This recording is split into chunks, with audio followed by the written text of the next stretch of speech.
Jacob raised his eyes and saw a cloud of dust approaching. It was a vast army led by an enormous man in armor, mounted on a tall camel. Esau. Jacob crossed the stream to join his family. He gathered his wife and children in a circle. He put Bilhah and Zilpah and their children in the outer ring, Leah and her children behind them, and Rachel and her son Joseph in the center. Esau jumped down from his camel. He stood facing Jacob with his huge arms crossed over his breastplate.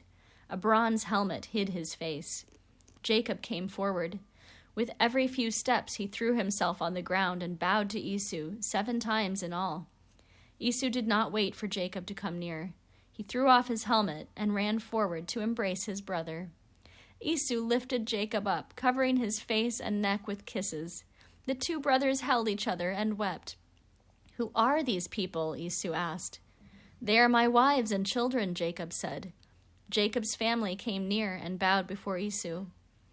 "What was that great crowd of people and animals I met along the way?" "That was my gift to you, in hope that I might find favor in your sight," Jacob told him. Esau laughed. "You do not have to give me gifts, brother. I have more than enough for my needs." "Please take it," Jacob insisted. "Let it be a sign to all that there is peace between us." Esau hearkened to Jacob's words and accepted the gifts to show his forgiveness. The quarrel between the 2 brothers was over.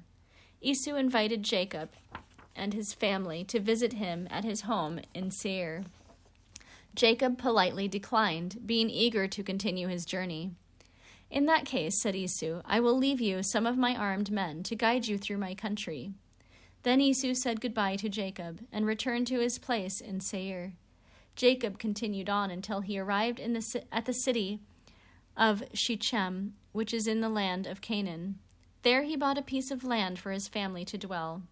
Now that Jacob's long, dangerous journey was over, he erected an altar to Yahweh, thanking him for protecting him from peril and for bringing him safely home. When Jacob arrived in Canaan, he heard the tragic news that his mother, Rebekah, had died while he was in Haran. He set out at once to visit his father Isaac in Mamre, which is near the city of Hebron. Rachel was about to have another child. Along the way, in a place called Ephrath, she gave birth to a son and died.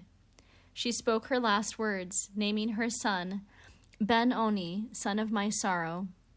Jacob did not like that unfortunate name. He called the child Benjamin, meaning son of my right hand. Benjamin was the last of Jacob's 12 sons. After burying Rachel, Jacob and his family moved on to Mamre. Isaac rejoiced to see Jacob once more, for he knew he had little time to live. Jacob remained with Isaac during his last days. Isaac died when he was 180 years old. His 2 sons, Jacob and Esau, buried him in the cave of Machpelah, beside his wife Rebekah and his parents Abraham and Sarah. There he lies to this day.